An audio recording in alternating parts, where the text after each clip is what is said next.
Hello, Internet. This is Chase Wassenaar, and welcome to Rough Drafts Competes. It is the last weekly of the 5th month of our journey of wrestling competition.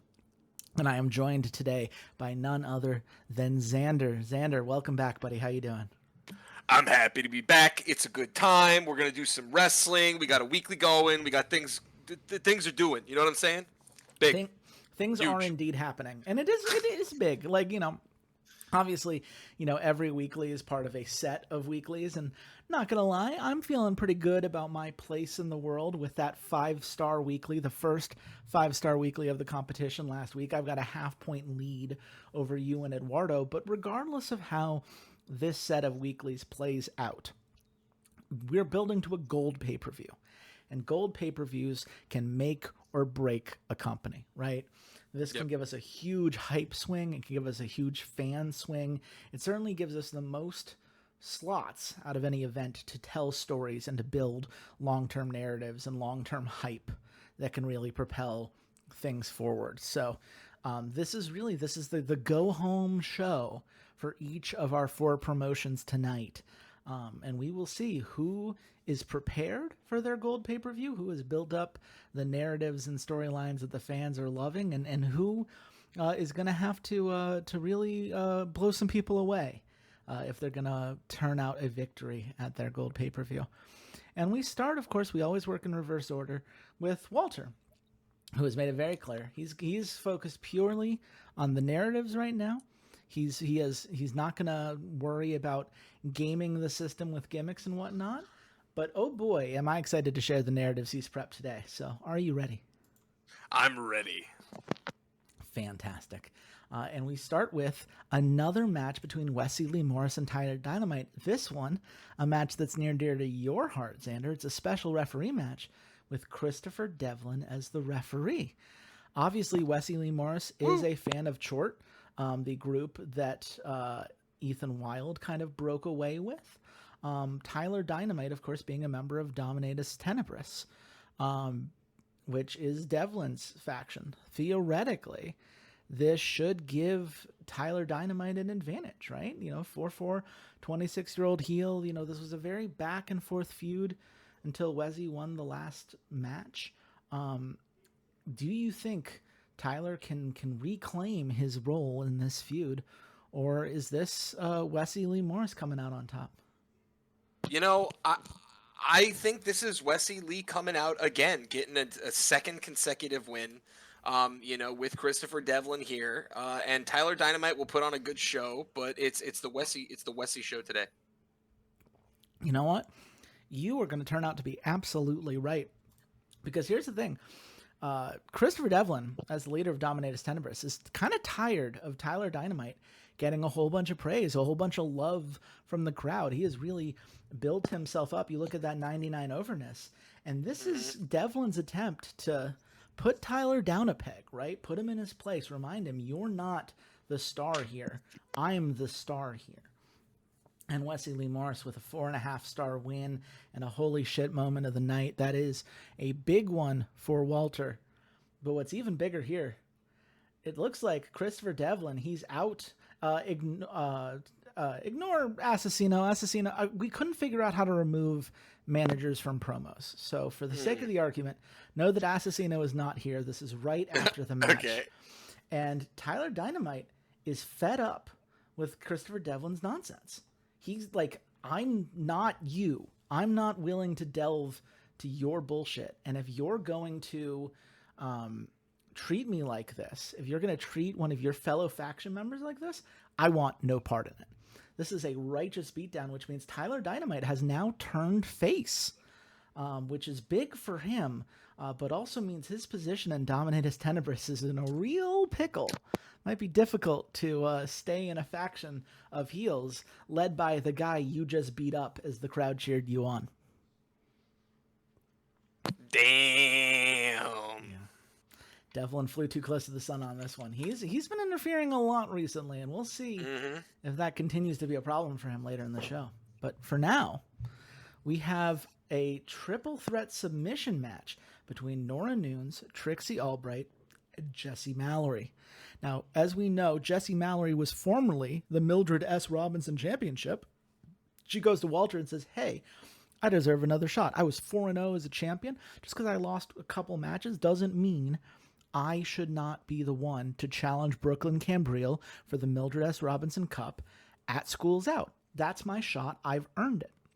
Walter says, well, there's some other women in this company who have put in some work, right? Nora Nunes, the goddess of the SWA, a 3-2 who could really use a win after a bit of a losing streak. Would love to break into that upper mid-card status. But Trixie Albright, she's been grinding out work too. She may not be like the biggest star now, but she's a star in the making. She's building that up. And if you want your shot, beat them both in this submission match here.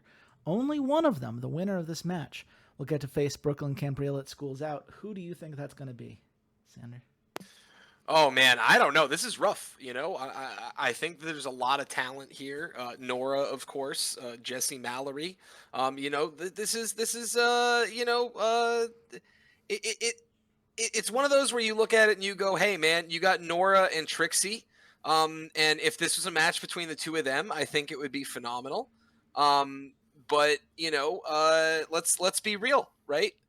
Despite there being a lot of talented women here, one of them is significantly more talented and significantly more popular. Yeah. And if she takes this loss, it's going to be pretty devastating. So I could, again, maybe there's some, story angle where you want Jessie Mallory to drop below being a main eventer. But otherwise, I think she just takes this one home, gets, I still think it's going to hit her morale negatively, to be honest with you, given where these other two are at. I guess my idea here would be maybe Nora Nunes gets the win to further some storyline stuff. And that could be pretty impactful. But yeah, I don't see Trixie winning. Of all of the people winning, I don't see it being Trixie. Right. I feel you have to give it to Jessie in terms of what the gameplay looks like. And maybe if you're not going to give it to her, you give it to Nora to push some of these narrative things you're doing. Yeah, I'm going to be honest with you. I don't think the fans of the Stamford Wrestling Alliance are like, we want Nora versus Brooklyn. That's the matchup we've been waiting for. Of course you're giving the win to Jessie Mallory, and of course she's getting the rematch. And by the way, it's a hot match. Everybody's morale is going up. Jessie's morale went up by 7. Overness for everybody, which is nice. A nice holy shit moment. That's his second of the night in 2 matches for Walter. Well fucking done there. And submission, that's really important because Walter has something he wants to do at the pay-per-view, and he needs for submission matches to get to a gold star. There's one more on the card, and if it gets there, then he can do his thing. And if not, we're all going to play pretend. So let's hope that it works out. That's certainly a good start. It may not be like the highest scoring card, the match of the card, but it is. No, but given that what you were doing with that match, I think it's huge. I think it's a phenomenal. I mean, the fact that they're all happy with it is pretty crazy. Absolutely. Yeah, and that gets Nora Nunes into upper mid card, by the way. That's the 601. So nice. Big for Nora. That's going to, I think, help in the long run. Big Nora. But now we have a fascinating match. This is there is no real feud between the Killas and the Gastons necessarily, right? The Killas, of course, a member of Chort, really looking like this is their first match since joining the faction, and certainly they want to come out strong. They want to prove themselves. But the only feud here is actually between the Gaston brothers themselves, right? Viper and Cobra, have been feuding for a little bit now, and Cobra sees this as like, look, I know you've got some problems with my girlfriend. You're a little bit worried about me getting close to her, and I know we've been fighting a little bit, but this is our opportunity. We can work together, right? Like, I need to warm up for my match against Virginia Warmpler here at Schools Out. You need to get a win under your belt because it's been a while since you've had one of those. Like, let's team up. Let's make this happen. So, both groups here have their own reasons to want to win this match that don't really have to do with each other, but are very much propelling what should be a fun match in front of us. So, Xander, who do you think's going to win? I'd love to see the Gastons win it. I like what Walter's been doing with their narrative. It has to be one of the most fleshed out narratives in the entirety of his promotion, and I think this just furthers that, giving him win over the Killas, and pushing the Gastons with Livia to the moon. See, here's the thing: if it was a straight match, you'd be right, because the Gastons Uh-oh. have the win in their hands. But we're gonna get. So this is an interference. Okay. This is where it's actually interesting, because I believe from how Walter described things happening, I don't think he was looking for a DQ. I think this is going to end up being a distraction by, you guessed it, Ethan Wild. Because Ethan Wild is not going to let the Killas lose their first match since joining the faction. That's fair. That finish has already been held in this. Oh my God! Because there was a distraction between the Stone brothers at another time. That's unfortunate. I don't think I would have guessed that would be a problem.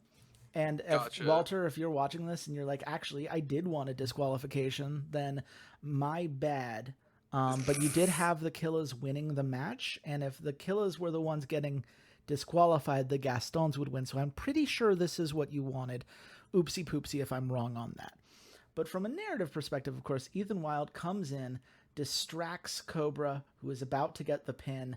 This gives just enough time for Viper to get pinned. 1, 2, 3. The Killas are victorious. And, you watch in the aftermath of the match, and Cobra, he just looks disappointed. Seeing Viper, his brother, let him down in this moment. He's just kind of shaking his head. Like, you can't let Ethan Wild get to you, and you can't let the Killas of all people roll you up in a loss like this. That is disappointing to see.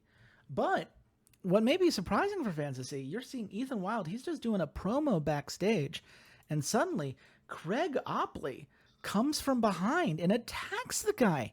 Now, you're not used to seeing Craig? I know, right? You're not used to seeing faces, let alone rich boys like Craig coming in and attacking. But when you think about it, right? Ethan Wild has been trying to wiggle out of fighting him at Schools Out. He told Walter, look, I beat Craig Opley twice already. I don't have to face him again. I beat you in a dog collar match, for fuck's sake. Why would I waste my time wrestling you? And he's been ignoring Craig Opley around the arena. He's been ignoring the texts, ignoring the calls, just completely shutting him down. And Opley said, okay, I'll make you pay attention to me.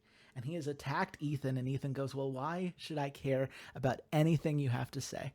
And Craig says, because if I lose this match, I'll leave the company. So we're going to have a loser leaves match at Schools Out between Ethan Wild and Craig Opley, because Ethan may believe that Craig is beneath him, but he sure would like to see Craig Opley go away for a while, if nothing else. So that's wild. That's wild. That is indeed wild. That's for sure. Oh my goodness. Well, that leads us to an event package just promoting Schools Out. And Amelie, good job. You did it. Actually, I'm not even sure Amelie was assigned to this one. But she did it anyway. Go team. Go team. It's a 4.5-star package for Schools Out. And it's really this is Walter reminding people, right? The segments are what carry a pure wrestling company more than just Raw matches, right? And certainly more than just gimmick matches. Now, I mean, sure, okay, but I'm just kidding. Well, you're an entertainment company. You play by different rules. That's how this works. Yes, we all have true. strengths and weaknesses. Listen, if I want to give Walter a hard time for being a pure company, I'm going to do it, okay? Just because he's doing a good job, all right? God. Now, this is an interesting one. Assassino and Axel Dust. This is that headhunting feud that's been going on in the background for a while. People will remember last week, right? Christopher Devlin said, hey, these faces from the lads want to go and face me for the World Championship title. I need you, my Dominatus Tenebris members, to prevent that from happening. And all of them failed except for Assassino, who finally did his goddamn job and beat Axel Dust. So you have to imagine Assassino's surprise when Axel says, hey, you know what? We should go again. I want another round of this. He's like, okay, well, I destroyed you last week. I'll do it again. But, Axel's just not going to be held down. And so for that reason alone, we have this match. And Xander, who do you think's going to win it this time around? Yeah, man, it's so hard because I want personally to see Assassino win it again because I want to see Assassino start doing a better job at his job, right? And at 2-4, not great, not great. Is this question? Is this the blow off for this? It's not the blow off. Okay, so then I'm gonna say Axel Dust wins this one. You're going to give it to Axel Dust. Well, here's the thing. Kind of. Because this is actually a double pin. Once again, kind of. Oh, a double pin. Okay. And Axel Dust is going to take advantage of this. The double pin lowers it a little bit, but it's a 3.5 star match. Assassino doesn't lose anything, certainly. But what's most important here is that Axel Dust is keeping Assassino busy. And they are both now pinned to the ground, which is important because despite what this graphic's going to say, that means Assassino is not here to protect Christopher Devlin. And so Chase, Jules Murphy, and Connor Creedon all go backstage, find Devlin, and beat the crap out of him. Damn. This is like, they're like, look, you keep beating us up. You fucking kidnapped me, Chase points out.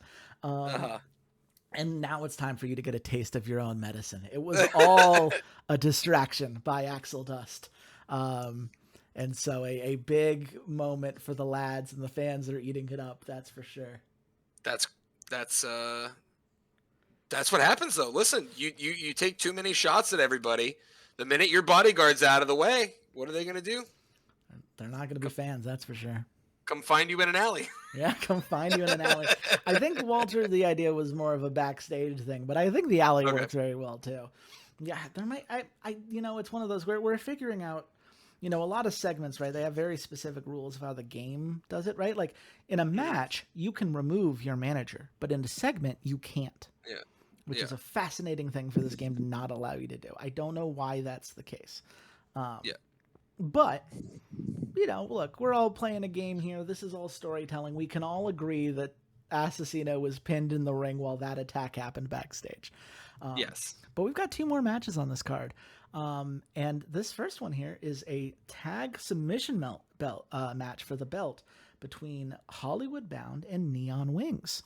Now, obviously, Hollywood Bound, they're the champions, and in their mind, it's like, look, we just need a warm-up before we go beat Down Under at Schools Out. But this is not a warm-up for Neon Wings. Neon Wings are pissed because if you'll remember, Neon Wings and Down Under had a match that was going to be for the title, and it was a great match. The fans were loving it. Hollywood Bound interfered, and ever since then, they've wriggled their way into every meaningful match around the belt and ended up securing it at Mayhem. So this is Neon Wings. This is their one moment to really potentially get some revenge after everything that's happened so far. Do you think they take that revenge tonight, or does Hollywood Bound secure a win and successfully defend their title? I think Hollywood Bound are going to defend their title here. I as much as I would love to see Neon Wings get their revenge, I think it's too early. Hollywood Bound just got this. They're going to hold on to it. Yeah, you're absolutely right. I mean, this is a great way to build them up a little bit more before this title shot. It's a nice, clean win for Cairo Oliver and Joey Stone, and it gives them a nice overness boost in a 4.25 star match. And most importantly, that does get the submission match to gold, which means that the loser leaves match is unlocked. And so we will indeed have a in-game as well as canonical loser leaves match between Craig Opley and Ethan Wild at Schools Out. So that's very hype. Also, this was a new challenger feud starting between Hollywood Bound and Neon Wings. Neon Wings, fun fact, feuding with basically every tag team in the company. I was going to say, all of them? Every single one. I'm pretty sure all of them. I don't know what Walter's going to do when he starts having to blow some of these off, because there's going to be a while where, like, Neon Wings, I guess they're gonna have to do like some singles work because they will have They're gonna feuded with they're gonna everybody wrestle that themselves. exists. Oh They're no. gonna wrestle each other. I'm not ready for them to split up though. I love watching Neon Wings. They're great. Oh man. I'm I'm Unlucky. I'm getting worked up about them the same way I would if like the New Day disbanded in the modern WWE. Like you can't Uh, split up Neon Wings. That'd be crazy. You can't split. Okay, but how would you feel? All right, about the hang times. That's all I gotta say. Yeah, but that's different. I See, you're a hater. well, It's fine. It's they, fine. It's they're fine. No, no, no, no, no. heels. Neon Wings It's are faces. It's different. You got to root for the face to stick together. The heel splitting is great. Anyway, we will have to see what happens with the hang times later because right now we've got our match of the night. This is Empress Kabuki as a special referee. Another match close to your heart with Yep. Talia Adler, Saiko Sahana, Mei Fukushima, and Aiko Haruka.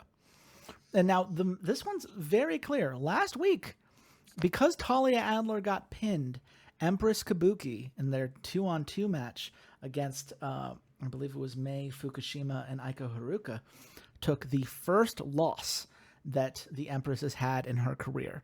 And she was furious. So she said, okay, guess what?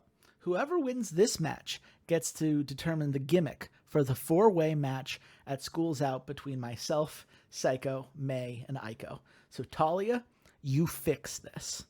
So it's Talia versus basically 3 other people, with Empress Kabuki overseeing everything. Whoever wins determines the gimmick for these 3 faces going up against the Empress in what is an end of the line feud. If they don't beat the Empress, Tosatsu Funo Sentai will not exist at the end of School's Out. So the stakes are high. You know, each of these wrestlers wants to make sure that they can get the choice of gimmick. But Talia has a lot to prove. Who do you think's taking it? Man, as much as I think it would be great, right, for Talia to do her job here, I think the only way that the faces coming into this have even a shot is to win this match. Mm-hmm. And it's for that reason that I see either Aiko or May winning this match. And if I had to choose between those two, I think I would be choosing Aiko here. I think Aiko comes away with a big win, and takes this and is going to get to decide the type of match against the Empress going forward. Mm-hmm. I could see that, but in this case, the fact that the Empress is the ref also plays a huge factor here, because she's enjoying watching Talia get the shit kicked out of her, but that doesn't mean she's going to let one of the faces win. So it will be Talia Adler securing a W. That's not what you want to see. A 3.5-star match as the main event. I have to imagine that was a low roll for the special referee. It is a holy shit moment, which is always weird to see these two things together. Yep. But yeah, just a real unfortunate low roll here. I don't think the match was inherently bad, though. There are some. Well, it did decrease also because of the special referee, unfortunately, in this one. But Yeah. It was a negative roll for the special ref, and it was two-star workers, I guess. Yeah. Which potentially held it back. It is unfortunate, but the fun part for the fans at home, even if the match wasn't everything they wanted it to be from like a high-flying action perspective, the Empress, having now given Talia the win, asks, what gimmick do you pick? And Talia looks at Empress as if she knows that there was an answer that they already talked about and there's only one thing she's allowed to say. And Talia says, it'll be a steel cell match. The Empress is locking Psycho, May, and Aiko in with her. The terms are very clear. Either you 3 are done as a faction, or I lose the belt. Nothing else is acceptable. So, we'll see if the 3 Spicy. Yeah. Spicy. Now, I do think that last match really does pull the score down. Is unfortunate. Yeah. 4.25 stars, not exactly what Walter was hoping for, but at the same time, I think Walter, like, the amount of things that needed to break for him to win this set of weeklies anyway was quite high. And ultimately, like, I think it did the story things that needed to be done. I don't think this last match was, like, I think that was unlucky.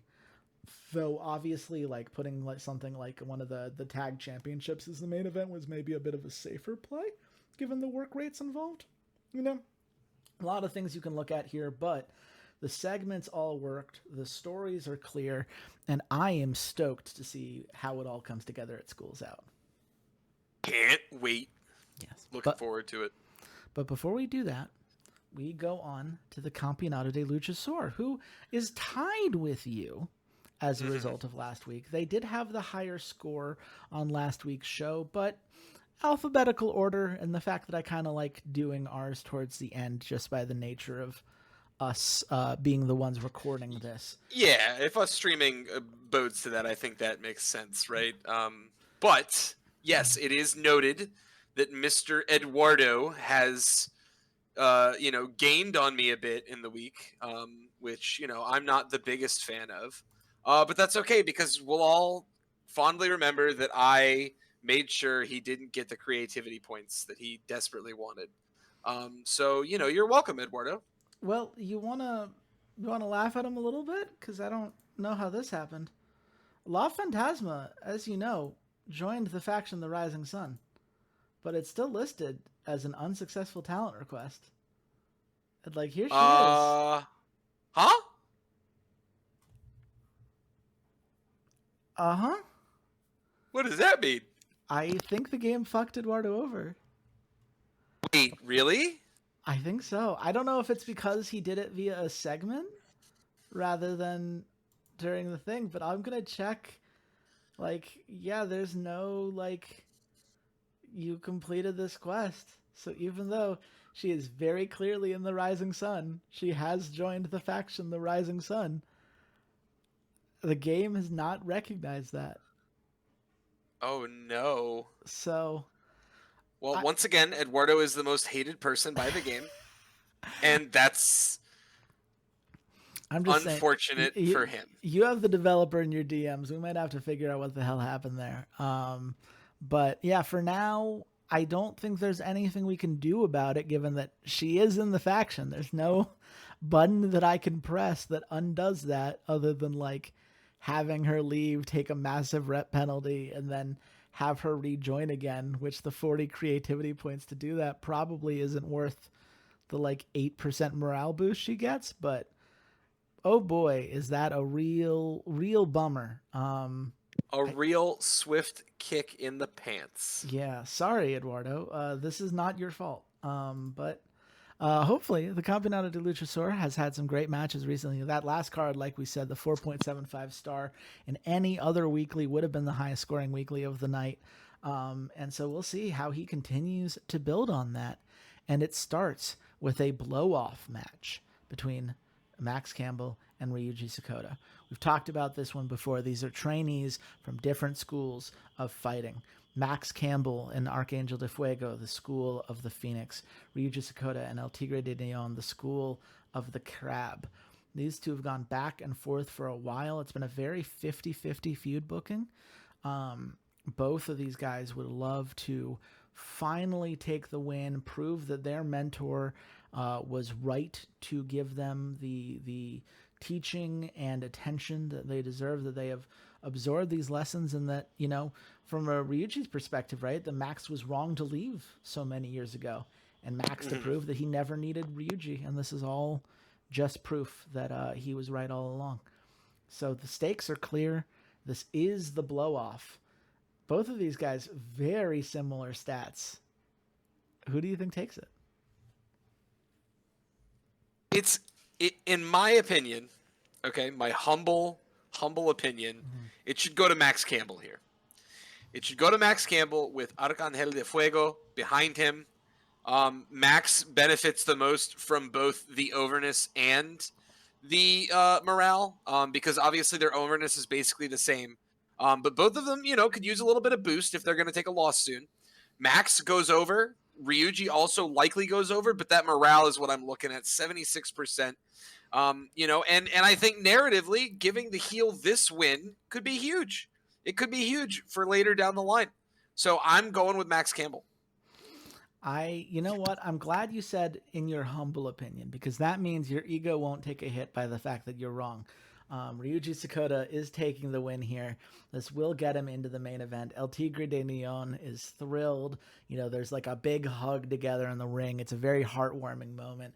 And Arcangel de Fuego not handling it well.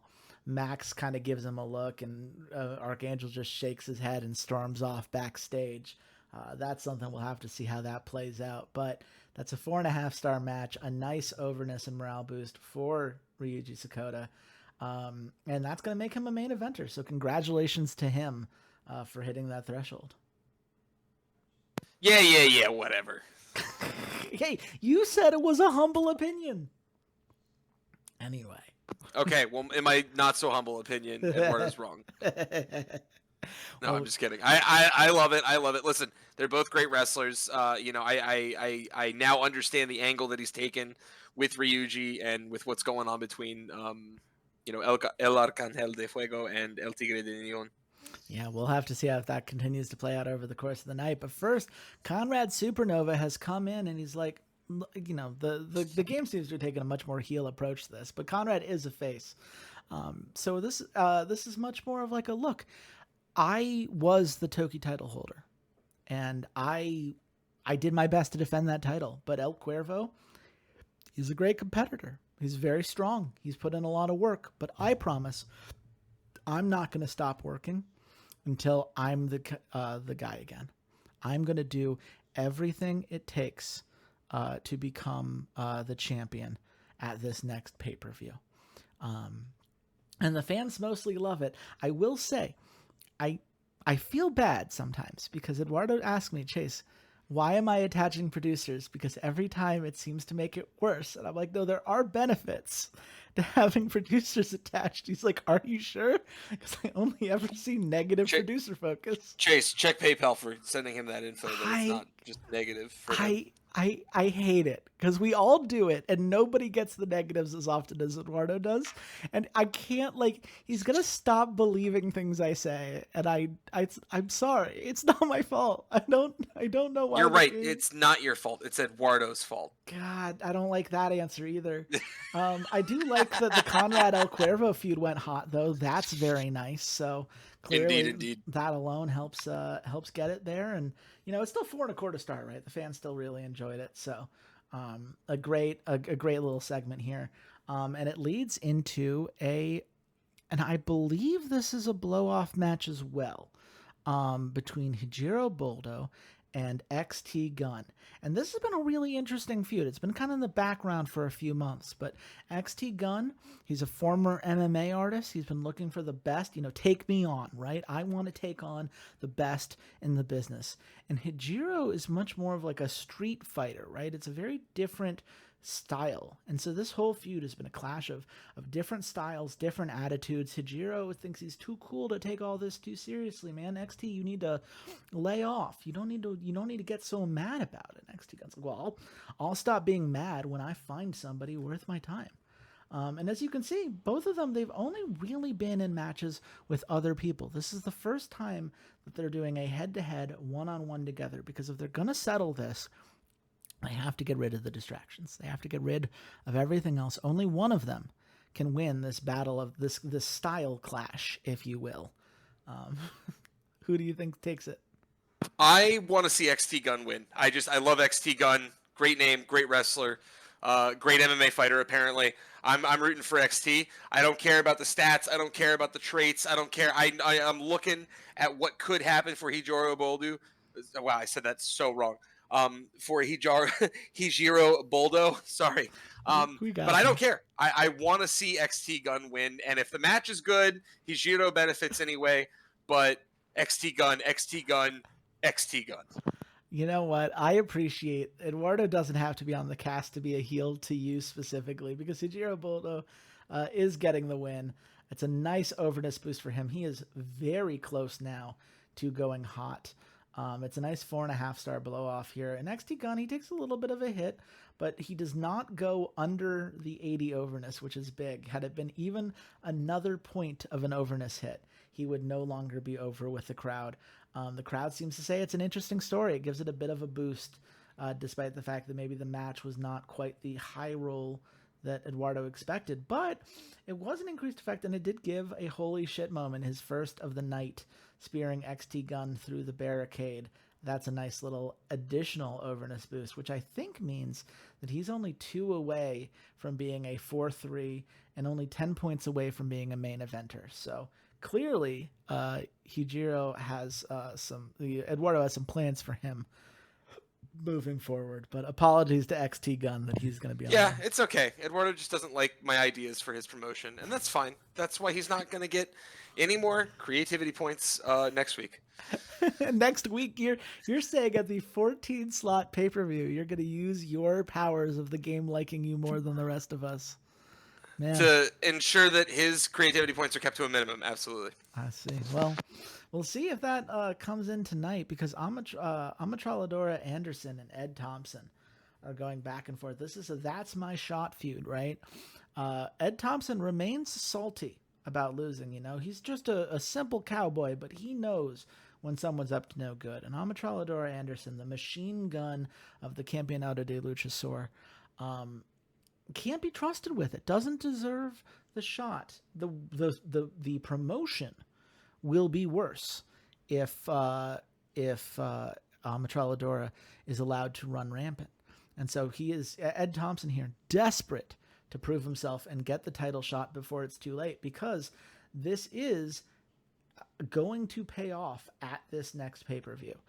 This is a limited time contract, so Amatraladora Anderson is going to be cashing in on some belt unless Ed Thompson can stop him.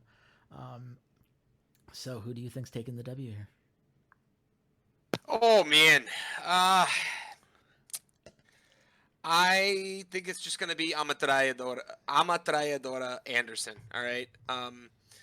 I like Ed. Ed's, the face. He's only had the one loss most recently, but Amatraladora Anderson, the 2-0 is on fire right now, and I don't think that's going to stop. I think that as a wrestler, as a talent, this guy can go to the moon. So yeah, that's who I give it to. Well, you've been wrong every other time we've done a prediction so far on Eduardo's card. So I'm happy to tell you you're right on this one. Amatraladora does indeed win. It's a 5.5-star match. Of course I'm right. No, I'm just kidding. Great form, blood effect. You love to see that. Obviously, Ed a little bit bummed out, but it is another holy shit moment. Refusing to give up while crawling around an Ed Thompson submission for 2 minutes. You love to see that. It's another nice kind of build for the contract prestige. We don't usually think of contracts as having prestige this way, but it has worked out well. And the kind of announcer gets to the wing and asks Amatraladora, which belt are you competing for next week? Where are you using your contract? And Amatraladora just does his kind of little machine gun gimmick to the crowd and just walks away. Does not answer. He's keeping his plans close to the chest because he does not want whoever he's cashing in on to know that he's coming. So we're just going to have to wait and see at this next pay-per-view who is going to have to defend themselves against a competitor who is very much on the rise, having won 3 matches in a row now. Absolutely. Yeah. But we move on to the next match between Daiwick Damerla and Cameron Johnson. This one is fascinating because, we talked last week and I actually misspoke. I think Eduardo and I looked at the stats and were a little mistaken because Daiwick and Cameron actually both lost their last feud. They did not win their last feuds. So this is actually more of a feud about these two competitors needing to make up for lost time, right? And Daiwick, he got the win last week. El Tigre de Leon was very proud of him for that. Certainly is flying high after Ryuji Sakota got his win earlier in the night. And he would love to keep that momentum going in this one-on-one tables match. But Cameron Johnson, the Daredevil, you get more and more desperation when you are back against the wall. And Cameron is 2-6 right now. He lost a match to Ed Thompson to end that feud, and he lost this first to the Daiwick, so he is hungry to get the win here. Who do you think is coming out on top? I think I think it's Cameron Johnson this week. I think it's Cameron Johnson. Any Yep. particular reasoning? Nope. Okay. Just rooting for Cameron Johnson. You're right. It is Cameron Johnson, and it's Hey, let's go. 4 3/4 star match, a hot match. The huge fewer overtime. justifications I make, the more consistently I'm right with Eduardo's card, and that's really how I have to start thinking about it. It does seem to go well. It was a nice boost for the gimmick for Cameron Johnson. It's a hot match for each of them, and oh, by the way, massive morale boost for Cameron Johnson, which is, I think, one of the big reasons.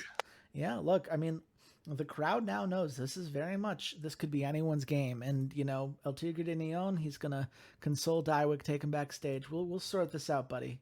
But Cameron gets to enjoy his time in the spotlight. A big win for the Daredevil. But now we have an event package, and it's going to hype up Deadly Gambit, which is the pay-per-view coming out on Thursday for our stream here.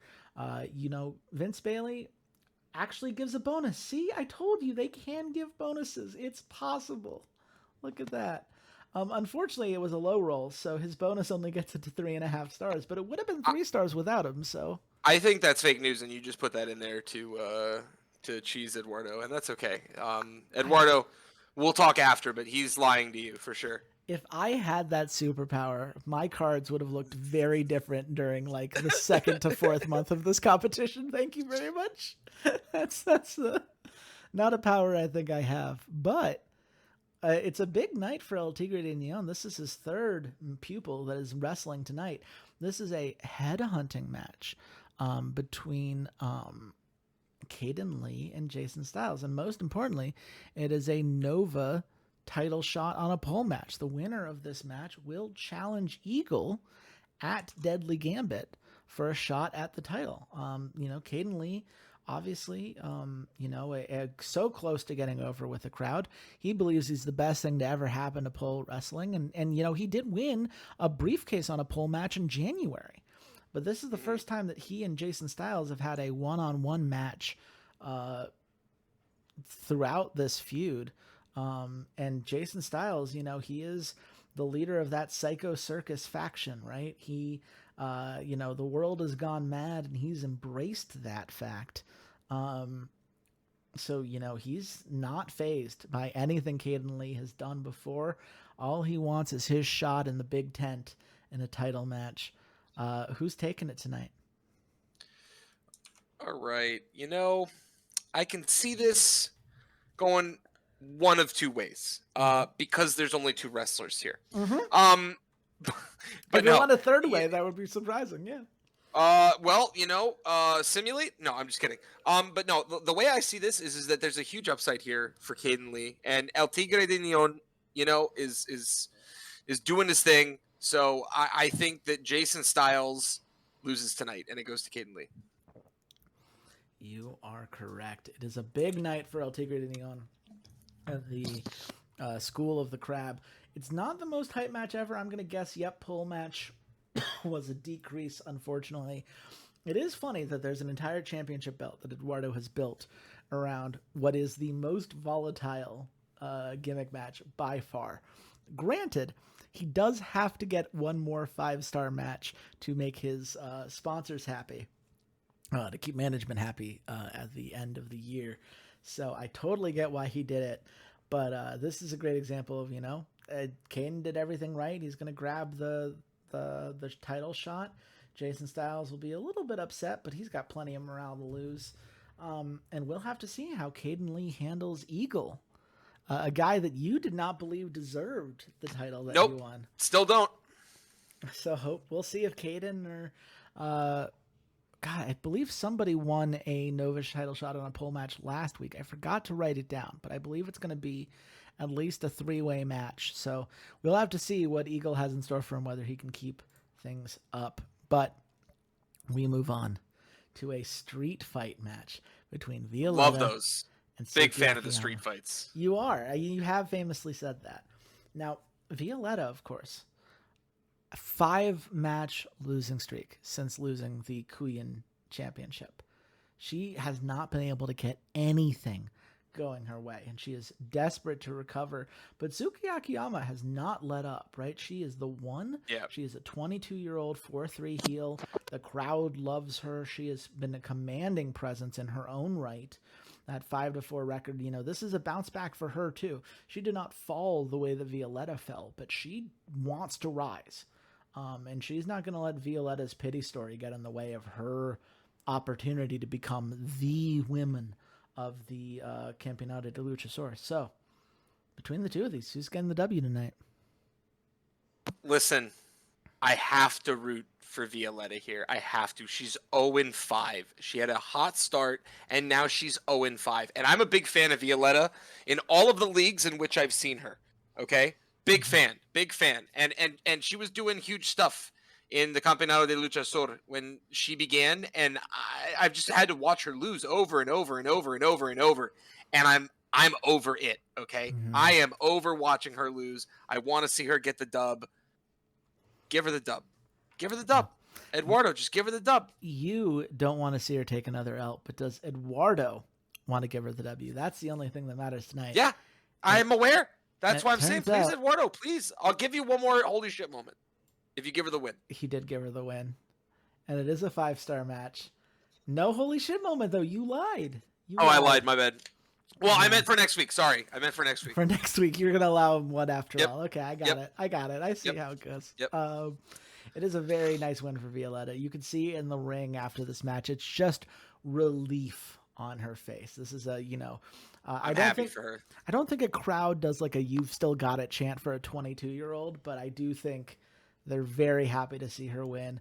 Suki looks pissed, but probably more at the crowd response than at the loss at this point, because she's the one. The fans just haven't realized it yet. So we'll have to see how that continues to shake out, because this feud is far from over, let me tell you. But we have a stare down in the ring between Lionel Looney and Shuichiro Ishihara. Shuichiro Ishihara, of course, has the Campeonato Andino title, but more importantly for these two, or at least as important for these two people, this is their chance to become a face of the company. These are both very high-ranked wrestlers within the Campeonato de Luchasaur. Both of them have the opportunity to become the way that when people think of the CDLS, they're going to think of these two. And so you see, Ishihara is doing, preparing for an interview backstage, and Lionel just interrupts.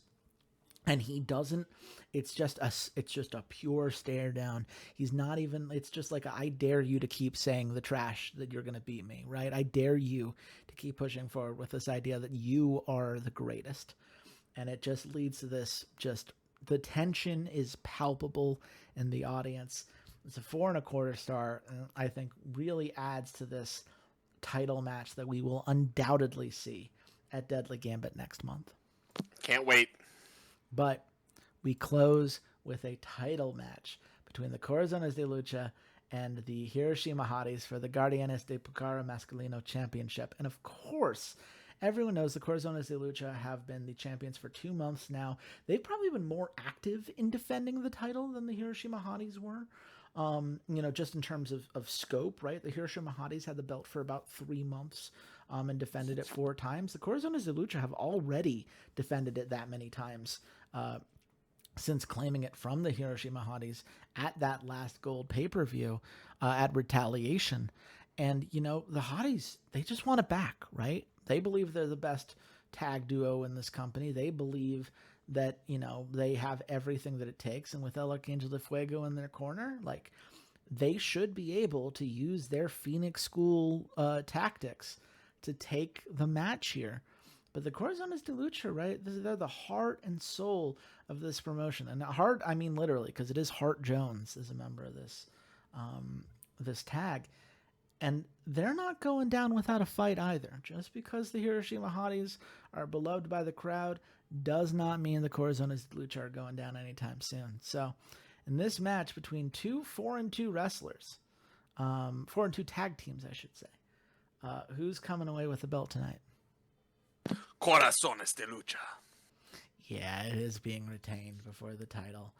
And it's almost 6-star match. That's what you want to see. 5 3/4 star is huge. It's a hot match. It doesn't set the feud hot, which I'm imagining is because it's already probably hot.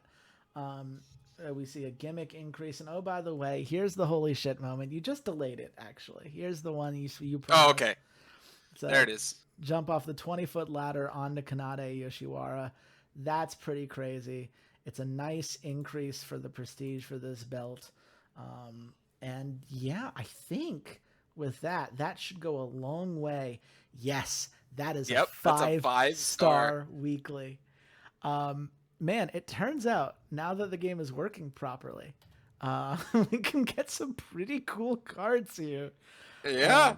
And I gotta be honest, this puts my win in jeopardy. I have to get at least 4.5 stars on this weekly in order to tie Eduardo now, which is not where I thought I would be. But that's what you get when you get such a great title feud between these two in the main event, and you get so many matches here. You know, like the stuff that didn't work, whatever you throw away. Most of it got dropped. Yeah. So it's all great. good. And that Almatraladora versus Ed Thompson match, that was good. Yeah, can't that was a sleep good on one that. too. So really, very interesting to see, right? Because like you look at Walter and his best stuff were the promos. He's done a really good job of getting his wrestlers in a position to sell these promo segments. Eduardo just knows how to get the most out of these matches, without expensive gimmicks, right? Just doing enough to get people's attention, and it's been great to see. Will it be enough to secure a point in the overall weekly competition? I don't know. We will have to wait and see how I do, but also how you do here, Xander, because if you can get a 5-star weekly card, you can tie him and maintain the pace. And I mean, as you're getting ready to bring the heat, what can fans expect tonight? We got some heat getting brought. All right. We have some huge matches, a lot of feuds that are kind of starting to bubble over, and really get hot here. We've got a surprise thing or two, so scroll up or scroll down so it doesn't get revealed. But yeah, let's just get into it. Yeah, let's just get on in. Because we start, Bright Future have welcomed Kenny Diaz, and the crowd hated it, which, to be fair, that's great. That is what you taught them to respond to Kenny Diaz with. So. Yep, that's great. The irony here being that Kenny Diaz, a former, just a bad dude in a lot of regards, bad wrestler, really, I can't say enough bad things about this guy. But, he's joining Bright Future, all right? And he's going to get 1% overness and 7% popularity as a result. Look, so, for those who have not been following since the beginning of our competition, a terrible wrestler in this case means a guy that you gave the title to on the very first night of the competition, and then via a random event asked for some time away, to which you said, "It's been one pay-per-view, fuck off." And he immediately said, "Okay, I'm leaving the company." Yep. It is fascinating that you have actually somehow influenced the fans to not give a shit about Kenny Diaz. Well, and I just want to point out here that, I wanted him to join a faction back after leaving, Conquest or Death, or maybe he was in Burn It All Down. I actually can't even remember because I care so little about Kenny Diaz. But I just thought the funniest thing I could possibly do would be to put him in Bright Future, when he just does not have a bright future in this company. But somehow Bright Future genuinely benefits and gets 21 XP. So yeah, and I do think that also has a lot to do with the rating here, because faction segments are based, at least in part, on the reputation of said faction, which is why I will never do a segment with the Western Watch, because they've gone all the way down to Rep 1. So they're just absolutely useless to build off of, unfortunately. But yeah, Bright Future, it's mostly some lesser known wrestlers, and they're not the top of the card for you. So I think part of that may be in here as well. They may have been Rep 3 when this started, but at the end of the day, it has happened, and we now have a special referee match that Deputy Newland can't be feeling good about, given who the referee here is. Yeah, no, like flat out, the referee is Love Hendricks, right?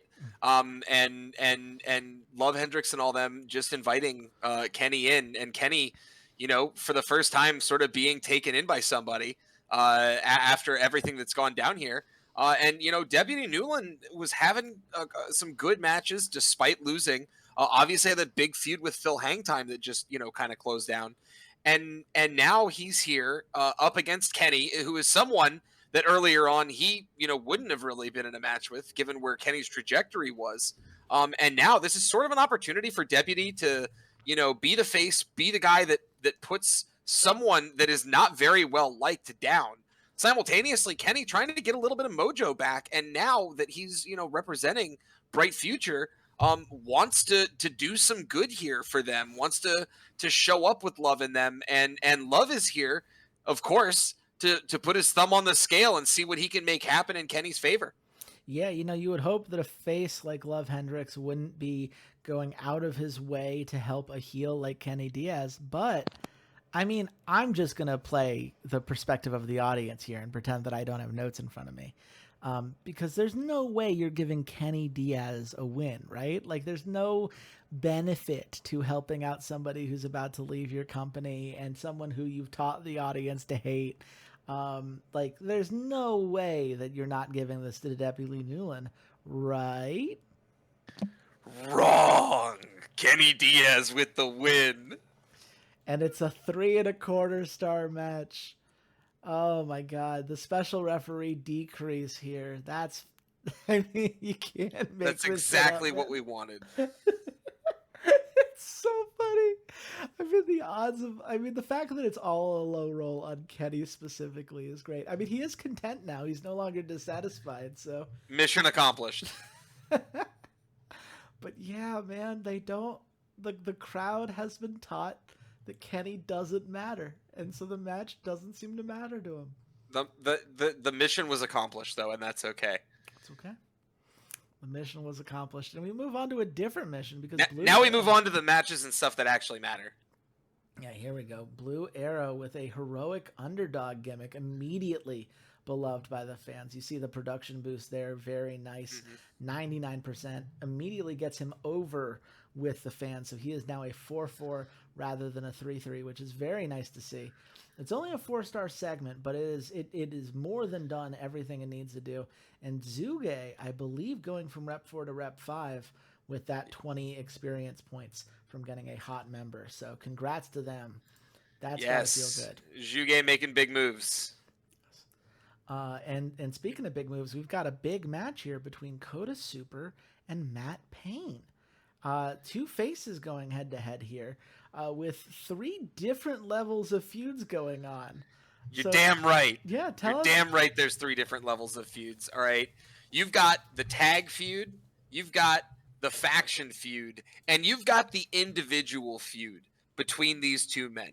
All right, 2 guys. Obviously, Kota Super, his individual stuff has not been going super hot. Okay, but being a leader here in Brigantia, okay, someone who is holding on to one of the Triple Glory belts, all right, someone who has been having massive wins on that front, is coming back into the solo stuff that he hasn't done in a while. The last time he was in some big matches and just not able to pull anything off. Now, simultaneously, you've got Matt Payne, all right? Again, you've got one of our new factions here represented. And these are 2 of the younger factions that want to create a name for themselves. And given that they're not really getting the respect they deserve yet, they feel that they have to put each other in their place first before Burn It All Down, Conquest or Death, and For the People will even take a look at them. And specifically between these 2, right? You've got 2 guys who see themselves as leaders in their own right. And they have very different perspectives on how this promotion should be run. Right. And Kota has an idea of what Band of Brigands was and how Brigantia should move forward out of the ashes of Band of Brigands, and knows how to really push the identity, around what they're doing within the context of For the People and Conquest or Death.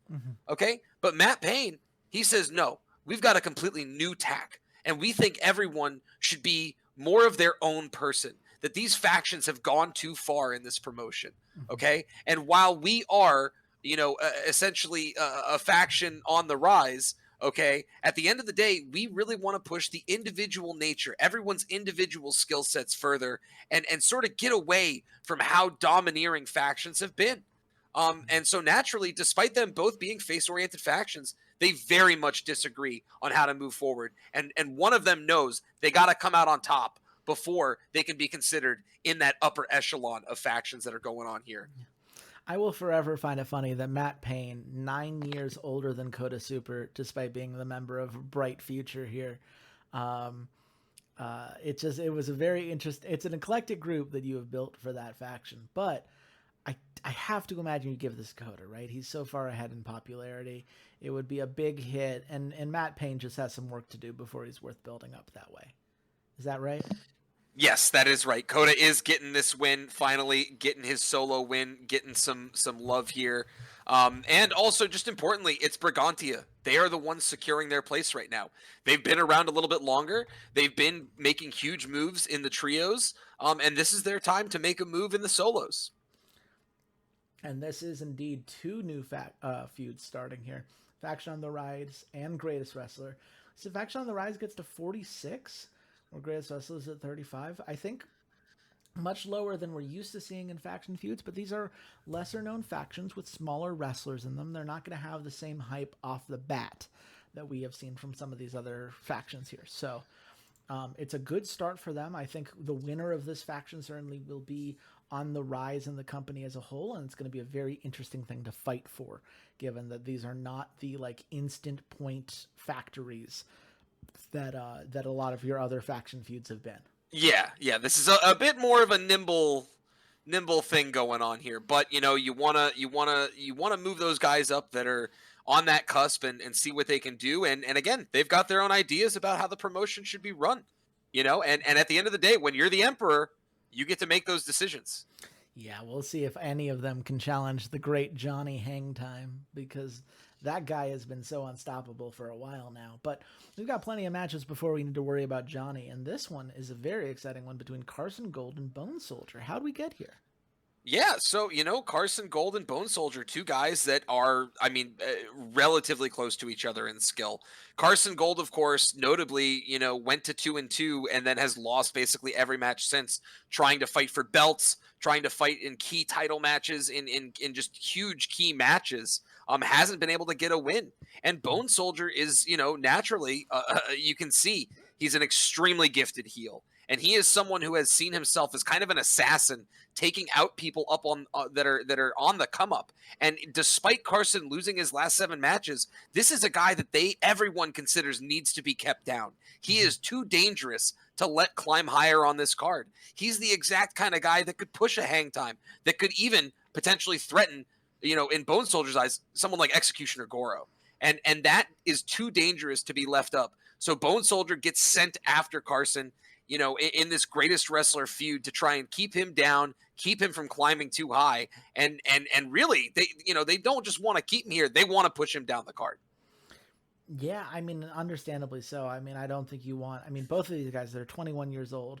They're both, bright futures ahead, pardon the pun, given that neither of them are in that faction. But I love both of these guys. I'd be very happy seeing either of them win. But I imagine, given what I know about you and how you tend to book things, you're probably a little bit more concerned with that 0-7 streak than you are with Bone Soldier, who has the morale and overness to be able to take an L or two along the way.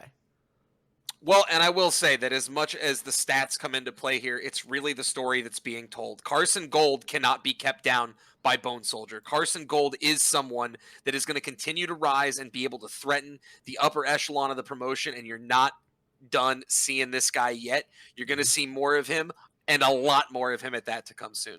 Yeah, I mean, this starts the feud between Carson and Bone Soldier, so we should expect some more matches along the way. Always interesting to see a face win the opening match of a feud like this, especially in a street fight. It's a 4.25-star match, certainly a fine match, but I think probably the nail on the coffin on matching Eduardo's 5-star card that he got on the weekly. Not the concern for this weekly, honestly. I mean, with what happened last week, getting ruined on the low roll of the final match, it's really just about building toward the pay-per-view right now. That's very, very fair. And I think that the building there is working well. You've definitely got a bunch of new feuds started, and we're seeing that. I think the Juge stuff is certainly going to go a very long way, if nothing else. But yeah, big win for Carson. We'll see what he does with it. It's another chance for him to move his way up the card a little bit further. But we move on now to Anastasia versus Hinata Shiroki. Tell us, how did this feud come to pass? Because this one's been going on, I think, back and forth for a little bit now. Yeah, so Anastasia and Hanada were two women that were constantly pushing for that women's lightweight title, right? And which really meant they were just consistently up against Heike Imoto. They were up against oh god, I can't remember her name right now, but they were Ume. They were up against they've been in matches with Emily. These two are extremely talented main eventers. Okay, extremely, and they've put in a lot of work for this promotion. But right now, both of them want wins. They're hungry for wins, flat out. They just want wins. And they look at each other as basically the two women that were consistently the third and fourth women on every card they've been on. And they said, you know what? No more. No more am I going to be the one taking L's in somebody else's match. It is my time, my destiny, my moment. And right now, winning this feud is at the top of their concern for both of them, because they know that if they can't do this, they're not that third, fourth woman. They're that fourth, fifth woman on some of those belt matches right now. And they want to be that number two. They want to be the one able to contest for the belt. And it starts right here. Absolutely. And I mean, they're both great competitors, right? I mean, I tend to prefer the 4-4s, and, someone like Hanada, I think as a face, someone I'd be very happy to push forward. 23 years old, bright future ahead. Not that Anastasia at 27 doesn't have a bright future ahead as well. Gifted acrobat, a risk taker, someone who can really get those holy shit moments coming through. I honestly, I could see you going either way on this. I think I would lean a little bit towards Hanada, but I believe from what I have written down, you've gone in a different direction. Well, and I've gone a different direction since then. Oh, so who are you? So you're giving? Who are you giving it to? Let's verbalize this, please. Hit that simulate button. Simulate button. Let's go. And it does go to Anastasia, which is what I had written down in my notes. But I love that you left it to RNG, and I love that that's a 4.5-star match. The RNG gods rewarded you for leaving it up to them. With your highest rated match of the night and your first holy shit moment of the night, Anastasia reversing Hinata Shiroki's finisher, cursed at her and hitting the own. That's a nice boost there. A very nice match. And yeah, I mean, Anastasia versus Hinata, that continues to climb. It's one of the more hype one-on-one feuds I think your company has. And I mean, can we expect a match at the next pay-per-view featuring these two? You damn sure can. All right. These two, listen, this feud is at the top, like I said, of their concern, and they've got stuff that's got to happen. Absolutely. I can't wait to see how that resolves. But we have right now two faces doing a promo together. General Hayashima and Love Hendricks, they've been in a top talent feud for a bit, just two faces doing face things, deep respect for each other and the work that they've done. But I get the sense, given the name of this segment, that one of them might be about to make a heel turn. You're damn right. Let's break it down real quick and talk about how we got here. General Hayashima has been the face of Burn It All Down, okay? The only face of Burn It All Down, okay? He saw himself as someone that could kind of bridge the gap and be a little more diplomatic in a promotion or a faction that is really genuinely what the name entails. They want to burn it all down. Executioner Goro sees himself as the marauder of this promotion, as the guy that's going to come in and mind you, right, this promotion is run by heels. The hang times are heels, but they're in that like beloved heel status.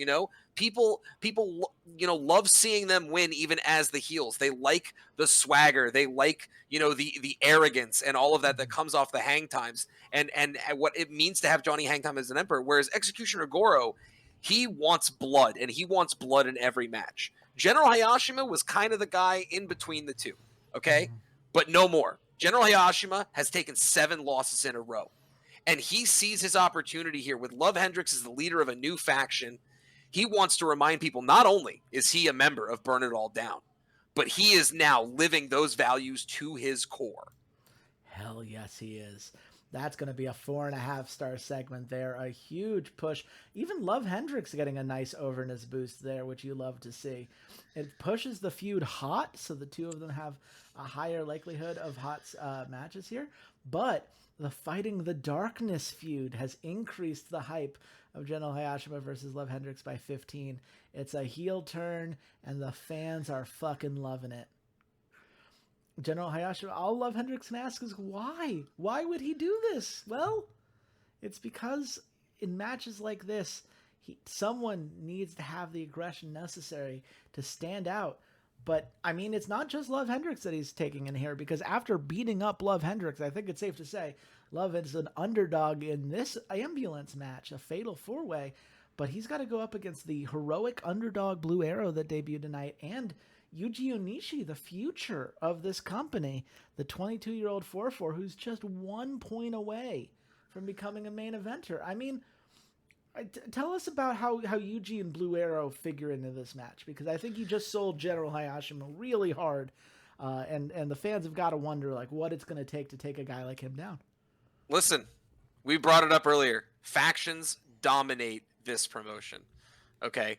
And that's the reality here is that this is a bunch of factions feuding. You got Blue Arrow from Juge, you got Burn It All Down, you got Yuji Onishi, right? Who's also Juge, but is he for the people? No, sorry, Yuji. Wait, is Yuji for the people, or am I getting confused? No, I think you're getting confused. Okay, I apologize then. But yeah, and then you've got Love Hendricks, right? Who's in our new faction. And so again, you've got a lot of just very outright, different ideas about how to run this promotion, and what it all means. And of course, General Hayashima wants to just hurt everybody here. Yeah. Now that he is turning heel, he wants to hurt everybody here. He wants to make them miserable. He wants to just burn it all down. Love wants to establish the individual nature of what's going on, and Yuji and Blue Arrow are really, kind of working together on this one. And their identities sync up the most. And so, it's really going to come down to can Yuji or Blue Arrow come out on top? Is Love Hendricks able to sustain the onslaught and keep himself above water after just getting the beatdown? Or is General Hayashima going to do the most burn it all down thing and just come in and drop kick everybody? Yeah, I mean, for me, I mean, as much as I like Yuji Onishi, and I do believe getting him to a main event status would be helpful, I feel like given the storytelling that you're giving, it's either Blue Arrow as the heroic underdog, proving why the fans love him, or General Hayashima having just done this heel turn, proving that he's willing to do whatever it takes. And of those two things, let's just say the underdog losing at in an early match like this probably fits the character more than General Hayashima losing after this vicious beatdown. I'm guessing the General, am I right? Yes, you're right. General wins this one. Yeah, and what a match it is. It's a 5.25-star match. Your best match of the night so far, to be sure. It's a minor morale hit for people. Love Hendricks maybe has to keep that in mind, but for the rest of them, easy enough to take. It is a hot feud between Love Hendricks and General Hayashima, which should not be surprising given what we just saw that segment do, getting hyped up by the Fighting the Darkness. It is a huge sequence here. Ambulance match was already gold, but a 5.25 star, you have to be feeling great about how that one worked out. Yeah. General Hayashima gets his first win, and in the most notable moment of his career. So, again, we like what we're doing here. The factions have their own ideas, and at the end of the day, they come to me and tell me, "Hey, this is what we want to see." All right. Mm-hmm. And before I make any decision, at the end of the day, I got to run it by one guy. Okay. I got to run it by Johnny. That's so, true. At the end of the day, when Johnny saw what was brewing, he gave me the thumbs up, and we booked that match, and General Hayashima benefits for it. I am very interested to hear that because we know how the hang times can feel about Burn It All Down. So we will have to see if the Well, Private General he can be a doesn't. problem. Johnny doesn't always get to pick the winner. Is the only thing. Okay, Mm, I got okay. to do my job. All right, Okay. but Johnny likes what's going on with Juge, with Burn It All Down, and with Bright Future, and there's a reason for that from his end too, that he may or may not reveal to everybody at the pay-per-view. Yes, we will have to keep watching that next pay per view to see everything that you have in store there. But we've got two more matches tonight, including Emily Everett versus Jade Gatlin. Tell us about this match because this is one I've been waiting for all night. Yeah. So listen, Emily and Jade, right? They've had a long-standing feud. They've been going at it for a while. Emily is finding her footing. Emily, after being 5 matches undefeated, unstoppable, looking like she would be the next one to contest Johnny, for the Emperor's belt potentially.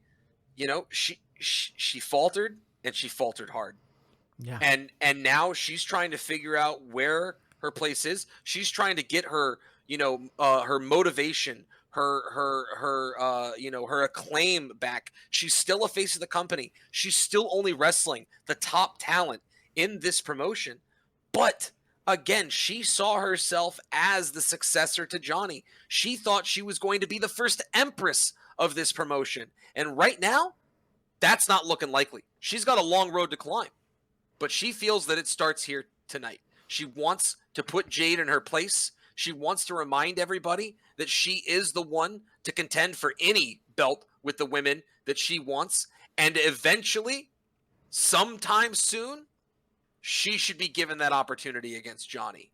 Meanwhile, on the other side of this, you've got Jade. Jade got 2 important wins not too long ago. She did take a most recent loss in this match with this feud. But Jade, of course, smells blood in the water. And she says, this is my time to become a face of the company. You're old news, Emily. You took your hit. You had your shot. It's gone. This is my chance. And you're not going to take that away from me.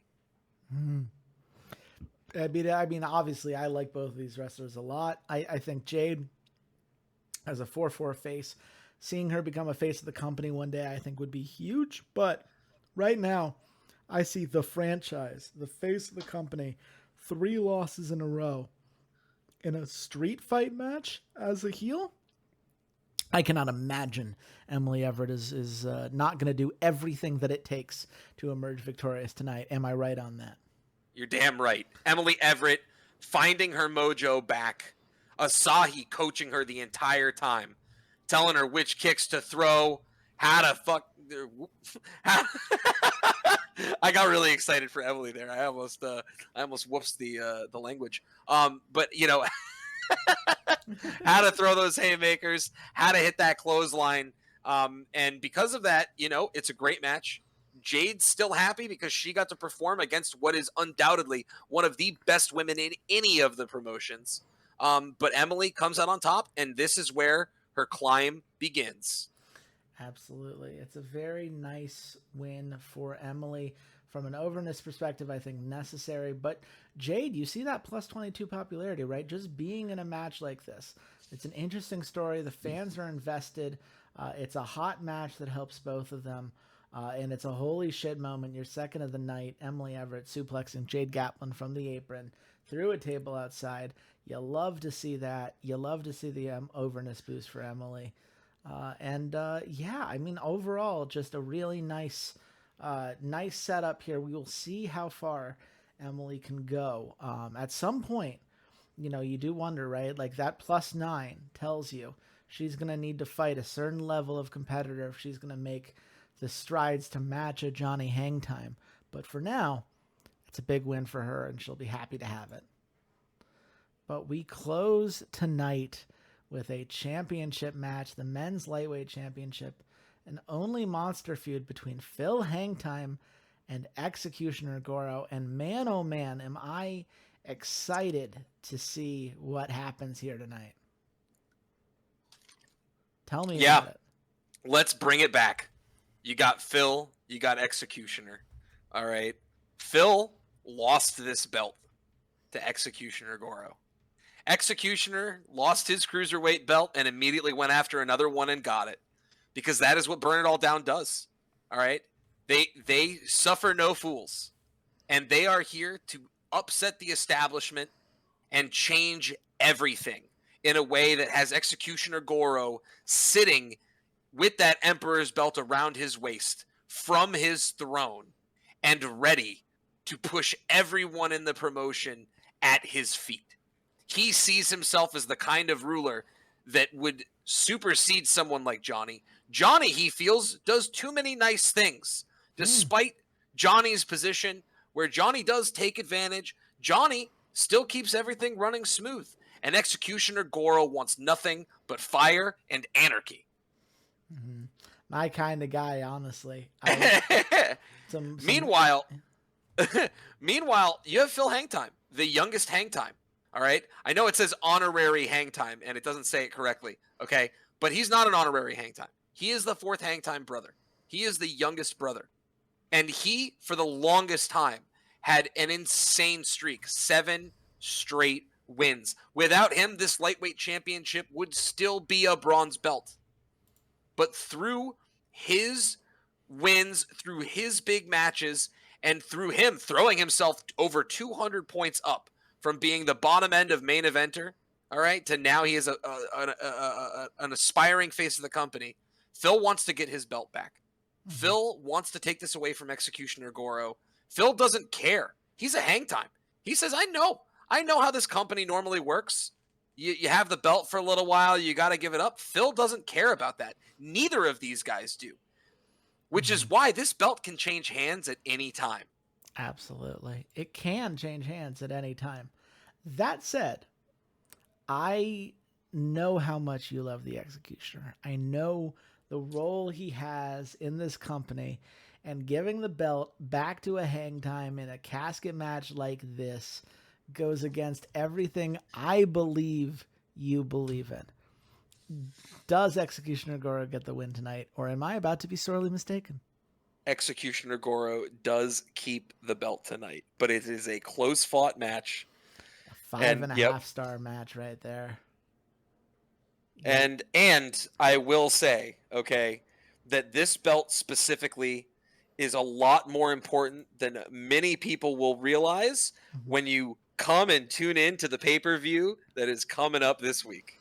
Absolutely. I mean, the prestige keeps on growing here, but also you love to see a match in which both competitors bleed. That is not very common. They both beat the crap out of each other, and I think it's why the fans were so invested in it. They really brought out the best in each other. And look, Phil loses some points, but they're both basically at the same popularity now.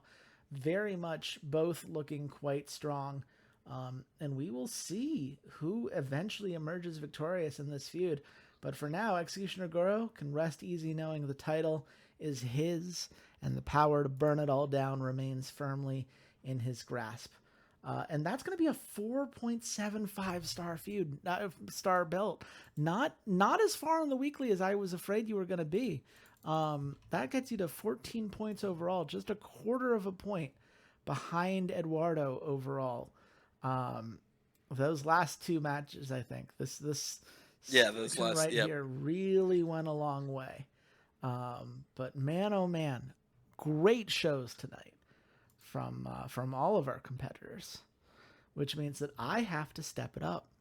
You better perform, buddy. I have to, because if I don't get at least a 4.5 star card, Eduardo is about to pass me in the weeklies, and he would love nothing more than to secure a lead. We're still not sure, as of right now, we're still not sure how hype is kind of calculated as far as one of the pay-per-views go. So it's possible that you and I are tied right now with Eduardo half a point behind, or it's possible that I'm a point ahead of you and Eduardo. In either case, a point for Eduardo here is huge. It is a massive difference for him if he gets the full point versus half a point versus no points at all. And it's my job to rain on his parade as I prepare for Bonds of Destiny with a card that I'm very happy with. I've really been leaning a lot more into narratives. I've talked about writing up that big narrative Bible that I've been working from. And I do believe that with tonight's card, the pieces are all here. And I think you're going to be happy with at least two results that are on this card, things that you've been asking for a while. So I'm excited Oh to. boy, I can't wait. But we start. It's the Chosen Ones versus Risk It All in a trio elimination match. Obviously, this feud started back when Chosen Ones were still the trio faction, the trio belt holders. The Jester's Joust was theirs, but they ended up dropping it to Liquid Steel, who we've seen successfully defend it against um, uh, uh, Larger Than Life a couple times now. Leading the Larger Than Life, leaving the Eastern Elite last week. There's been a lot going on in the Trios belt, but Risk It All, they're not fussed about any of that, right? This is Bryce Dannenberg of the Southern Centuries with Joey Smoking Gun Ace and Mikey Dolan. Joey, by the way, we might be seeing later on in this card, only now realizing that because of the update from the game, it does allow you to book someone in multiple matches, and it won't tell you if they're in a tag match versus a singles match. That's a fun fact for anybody at home watching Fun this. fact, woo! Yeah, it does not doesn't let you know that part. Okay, cool. I meant to do that. Um, but I mean, Chosen One's a Risk It All. I mean, this is a classic face versus heel feud. The Southern Centuries would love nothing more than to take up the belt and beating the Chosen Ones, right? The previous belt holders gets them a long way towards doing that. Meanwhile, the Chosen Ones, I mean, you've got DeVita, who is part of Flying High, the current Keepers of the Realm tag team champions. And you have Duka Igarashi, who is currently fighting Ariana Black to become the new Frost Witch champion. So, I mean, the Chosen Ones, there may not be like a title on the belt here, but there is a lot at stake for them from a reputation perspective. They want to win this and prove that they have what it takes to take on this trio of men here. Who do you think I gave it to? I listen. I'm not going to say who I think you give it to. I'm going to say who I want to see it be given to in this one, and it would be Risk It All. Actually, I think right now the Chosen Ones, they drop their belt. They're hurting a little bit, and this is the perfect time for that heel to come in as the new challenger and get the win. I always say it. There's blood in the water, right? This is the ripe opportunity. And you've seen a little bit of that with my promotion, but I think this is the perfect opportunity for it to happen here. I'd love to see Risk It All win this first one. I mean, look, I understand where you're coming from, and I respect it. However, management made it very clear that the Chosen Ones need to become main eventers, and they only need 3 points to get there. And I'm hoping, yeah, that should do it. That should get there. It's a hot match. Wendy Blank slapping the taste out of Mikey Dolan's mouth. That's a holy shit moment. Both of them getting overness boosts and popularity boosts. I'm going to call that a win for sure. For sure. So there we go. We'll jump into the next match now, with which is actually an event package because we need to hype up Bonds of Destiny, which is the pay-per-view that will be taking place just in a few days. I think ultimately it should be a fun one. I like doing the hype packages for events. I'm not sure how much it actually helps compared to just like having crazy high feuds for the event, but you got to get the packages in there because eventually we're going to want to level up the level 3 facility. And so stuff like this I do think does help get us there. But now we have a main event ready feud between Joey Smoking Gun Ace of the Southern Centuries, who we just saw lose a match as part of Risk It All just a moment ago, versus Brady Killjoy, who is part of the Liquid Steel Jester's Joust champion team. Brady Killjoy has yet to win a match on his own. He is 0-4 when not joined by his Liquid Steel companions. But Joey Smoking Gun Ace, you can say the exact same thing. 0-4 in solos matches. And Xander, you have told me repeatedly that this is a crime that I am inflicting on Joey Smoking Gun Ace. That this guy is underutilized and undervalued. So do you think that Brady Killjoy is finally the guy that can push No. Joey Smoking Gun? No. You don't believe. I don't. You don't. Well, that's a damn shame because Joey Smoking Gun Ace wins this match. It's a 5.25 star Yay! match. 12% overness for him is massive. That's so big. He's only 13 away from going Thank you, over. Chase. Thank you finally for. That's so much more than I thought he would get, and that gets him to be a main eventer. And Brady Killjoy is now, this is a main event ready blow off. This was the end of their feud. It's a 5.25 star feud now. By the way, it was a holy shit moment. 2 minutes. Joey Smoking Gun Ace crawling around in Brady Killjoy's submission. Fans going crazy. Main event ready. Very close to becoming a gold feud in its own right. It turns out I should have listened to you and given Joey Smoking Gun Ace some wins before now. It turns out, huh? No, I'm glad he got one tonight, though. All right, you're allowed to, acknowledge your mistake, and you did, and now look at that. Yeah, 15 overness in a single match. I've never seen that before. That's pretty massive. The crowd was into it, and I'm glad to see it. And we'll see. Brady, obviously, he's been taking some L's as an individual, which is easier to do when, one, a match goes super hot so that you get a popularity boost anyway, and two, you're part of a championship trio. But Joey, good for him. And now we have a fascinating match in our hands.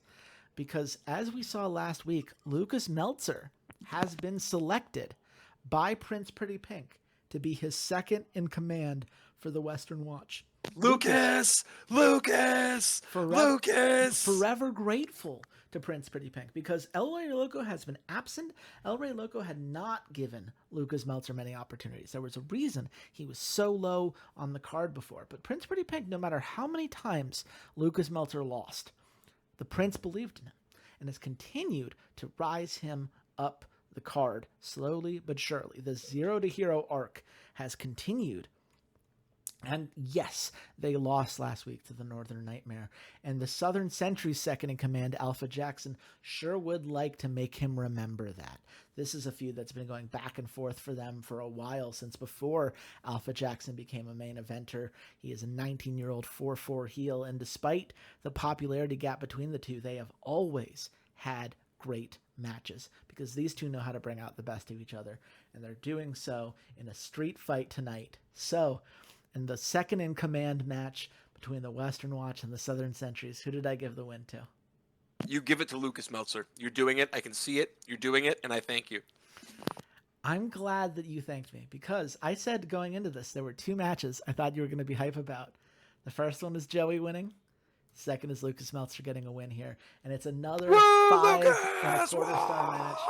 It's a morale hit for Alpha, nothing that he can't handle, and I have some big plans for Alpha later. But look at that, another holy shit moment. Picking your favorites, the game has rewarded me for, which really does not refute the allegations that you are the game's favorite. Nope.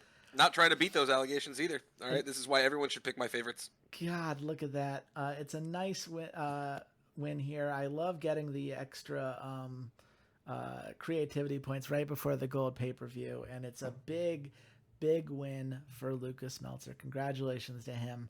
And the Western Watch, they need some big wins right now. But now we have a very interesting smack talk segment. Ashton Nieves, of course, goes down to the ring and he's like, look, you hate 'cause you ain't. I am the buzzsaw of this promotion. I am 4-0 as the king of the Thunderdome. I have defended it essentially since the second pay-per-view. I wanted Firestorm, and I have held it ever since. And I am not letting up anytime soon. Whatever you think, Monty, however you think of yourself, you are nothing but gristle to the mill that is the buzzsaw that is Ashton Nieves. And Monty claps back and goes, look, I know what I am. I'm a gift from God. I'm confident in what I can bring and what I'm capable of. But you, good sir, are a fool because you believe that your belt status makes you powerful. You are the second in command of the Northern Nightmare because you hold it. But I'm going to tell you right now, if I lose our match that is going to decide this feud at Bonds of Destiny, I'm going to be fine. I've made a path for myself in independence now. I am on a journey that will ensure that I will be a great belt holder, but I will be great no matter what happens. But when I beat you at this pay-per-view, you're going to learn just how little El Muerte Blanco cares about you the second that you're not a champion. And that's going to give him the win in this Smack Talk. What do you mean it's already been held? What? When? When have I ever done a... Oh my god. Oh.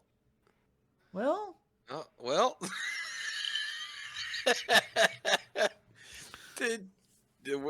Well.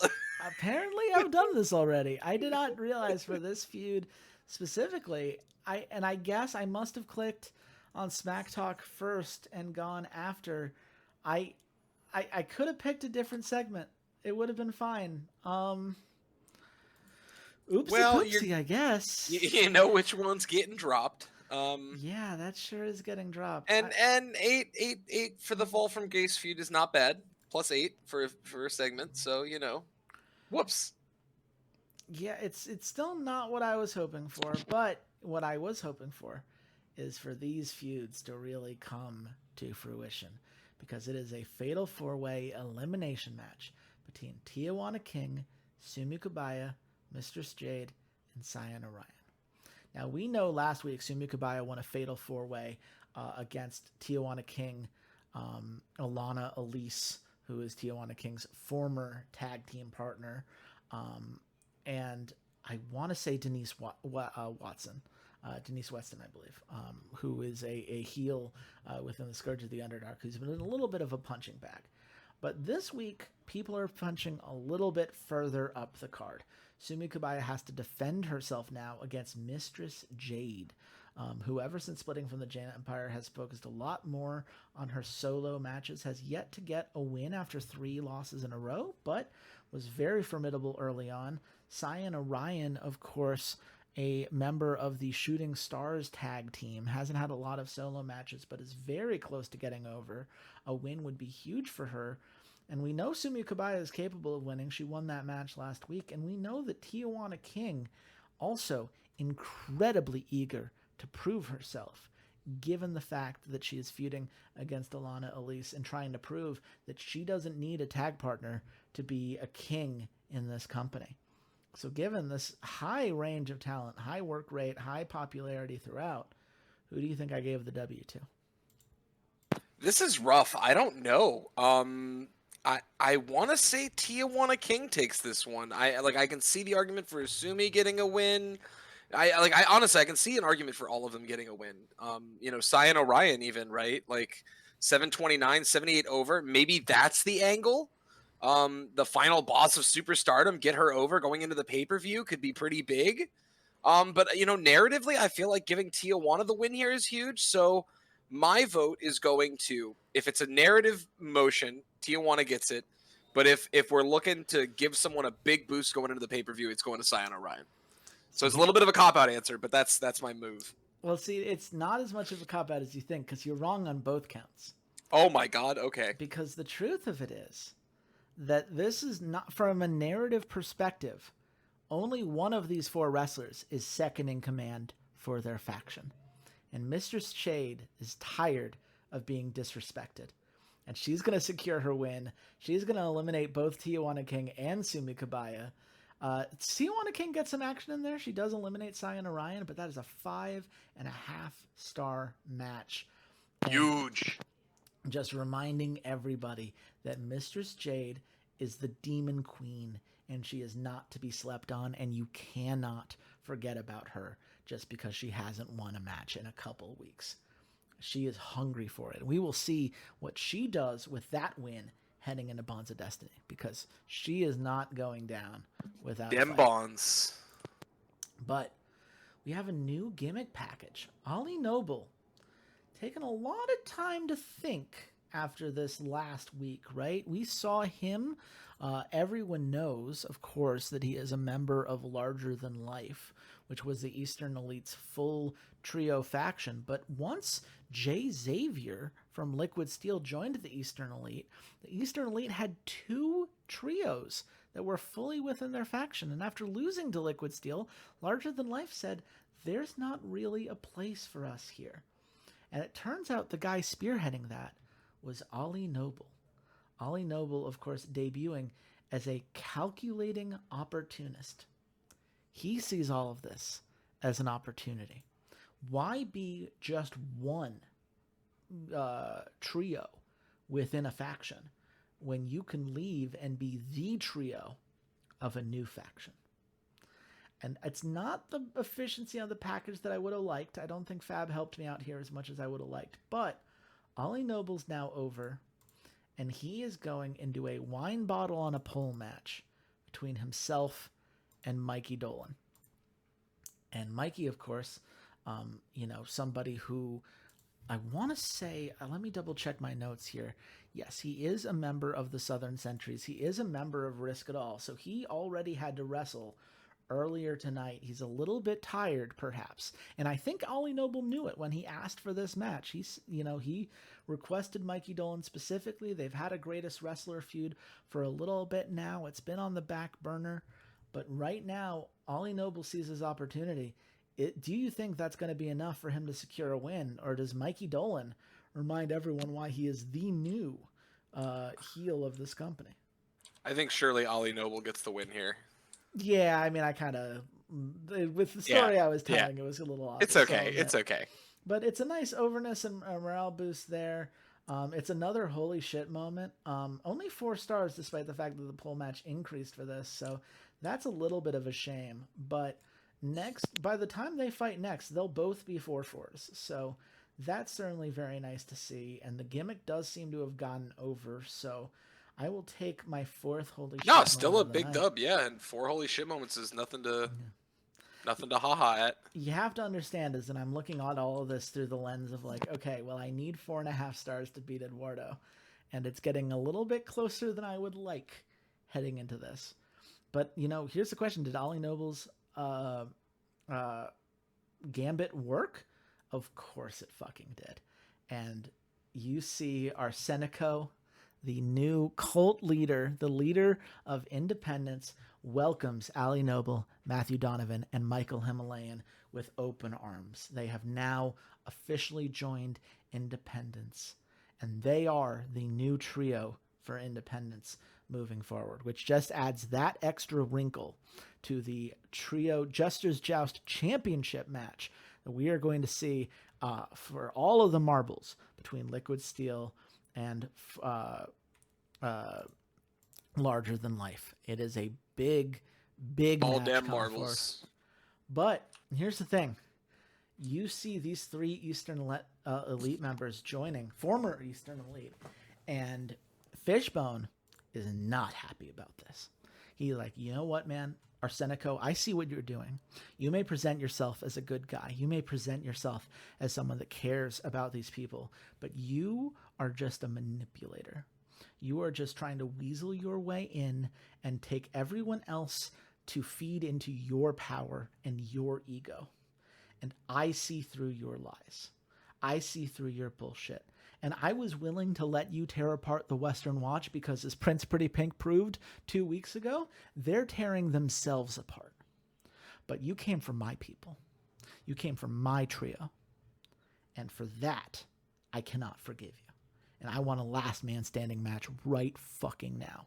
And let's go, baby. Seems thrilled by the concept. He is all in having a main event Sorcerer Supreme title match in this weekly between him and Fishbone.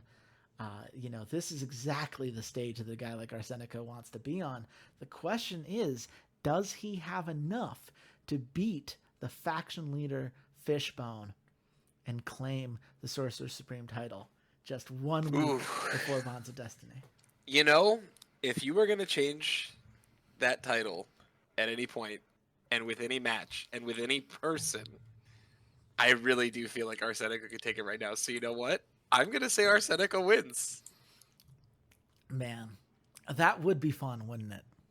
It really would be. That'd be a fun story. However, Arsenico's not quite ready yet. But Okay, it's a okay. 5.25-star match. Arsenico gets the overness boost. They both get a popularity boost. This is one of those Arsenico wins by being here, right? He doesn't care that he loses a last man standing match because he makes it look damn good. The fans are in, and everybody in Independence saw how hard he fought and how close he got to unseating the leader of Eastern Elite in just less than 2 months since he debuted, right? Arsenico has not been here for very long. And he has already proven that if you just trust his system, you can get on a stage like this. And all the Independence members come out and console him and get him back to his feet. And he's doing just fine. What's the score? What's the score? What's the score? Did you do it? I Did you have to do hit the it? button. 5 Yep. stars. Let's fucking go. That's 2 5-star weeklies in a row.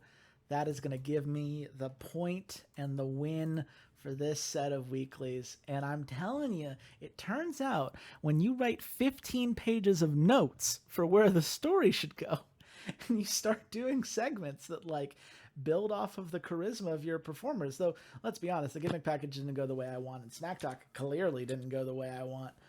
This was much more of a traditional, like the old school, magically enhanced wrestling card. But man, oh man, that is That's nice good to stuff, see. man. Congrats. Well deserved. Thank you very much. Destination Wild Magic both gaining fans tonight. Well, Xander, you'll lose a bit. Walter, unfortunately, loses a lot. But that is the nature of the beast, I think, with the kind of cards that he has been building. I do think, however, that all of this only goes so far because we're about to go into the gold pay-per-view. We are about to see what all these storylines lead to. And, you know, it's a clean slate, right? You don't have to worry about what you did or did not do during the weeklies. It is one night to make the best show you possibly can. I know Glory of Legends is going for it. I know all of our competitors are eager to prove that with the 14 slots we're going to have, and you may be up to 16 if you decide to spend the 70 creativity points for it. Sure could be. We're all going to do our best to make one hell of a show that will be on Thursday, which I believe is, yes, February 8th at 6 p.m. Pacific time. This is going to be this is going to be our 6th stream. 4 competitors, all going to be on the call, all doing their best to win this next pay-per-view. Twitch.tv/RedShirtKing. Don't miss it. Xander, where should the nice people of home follow you, and also the cool thing that you run with the cool people that should be supported? Yeah. Please follow me at Technical Coach on all socials. But more importantly, Brooklyn College, the esports season is underway. All of our teams are playing. They're pretty good. Division 1 program. Go check them out. All socials at CUNY BC Esports. That's CUNY BC Esports. Please go give them some love. Much appreciated. Absolutely. You can find me at Chase Wassenaar on all the socials. I tend to prefer Blue Sky nowadays because, well, points at everything when it comes to Twitter. But I'd love to hear from y'all, and I hope that you will all be here. And not only, you know, I should plug this time around. This Monday, literally less than a few hours after this video is going live on YouTube, Walter and I talked about The Iron Claw, which is one of the best films of 2023 as far as I'm concerned. Very much about the Von Erich family. So if you like wrestling, and in professional wrestling beyond just this video game we've got going here, and you want to hear our thoughts about that film, you should definitely go listen to that episode. One of my favorite episodes Walter and I have recorded in a while, just because that film gives you a lot to talk about and to connect with. So very glad we saw it. Great conversation. Go check that out. The Rough Drafts podcast, or if you look Final Cut feed, which is specifically our film podcast. But until Thursday, where we'll see you on twitch.tv/RedShirtKing. Goodbye, Internet. Peace.